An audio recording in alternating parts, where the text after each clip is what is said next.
I've been divorced 13 times. Now I've just married my 14th husband, and we're about to leave for our honeymoon. My new husband is a scientist, but earlier that day, he received a threatening letter made from cut-up newspaper clippings. It warned that someone was planning to kill him. So he went to a detective, hoping to hire him to find out who was after him. But the detective turned him down without a second thought. In his eyes, I'd already been married 13 times, and this man was husband number 14. If something happened to him, wouldn't I be the obvious suspect? But my husband loved me with all his heart, no matter what anyone said. He refused to believe I would ever hurt him. The meeting ended on a sour note, and the detective returned to his room. Not long after, the airship's first officer rushed over to find him. A murder had just taken place on board. The two of them hurried to the cargo hold, where my husband was found hanging in a massive spider web. The victim was my new husband. Before long, the police arrested me, but I insisted I had nothing to do with his death. Just then, the detective's assistant uncovered a few important clues. What bad clues? I don't know, those cockroach footprints.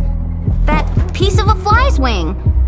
That suspicious hole burnt through the floor beneath the victim. Yes, those are all clues which I saw. They suggested the real killer might not be me after all. The truth was, the detective had spent years hunting down the red grasshopper. Other cases barely held his interest. He only gave the bite marks on my husband's neck a quick glance. At that moment, the fly captain walked over and told him to stop investigating. He didn't want the investigation disrupting the other passengers on the airship. The detective didn't care either. He never wanted the case in the first place, so he went back to his room to get some sleep. But the moment he stepped inside, a termite suddenly lunged at him.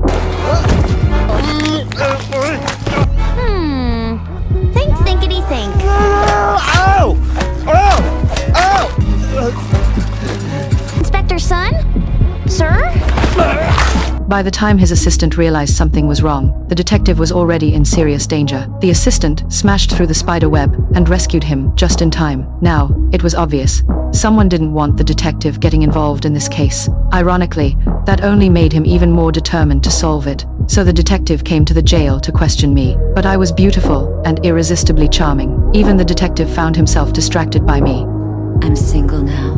Dinner this weekend. Sorry, Toots. I don't like prison food. Well, I tried.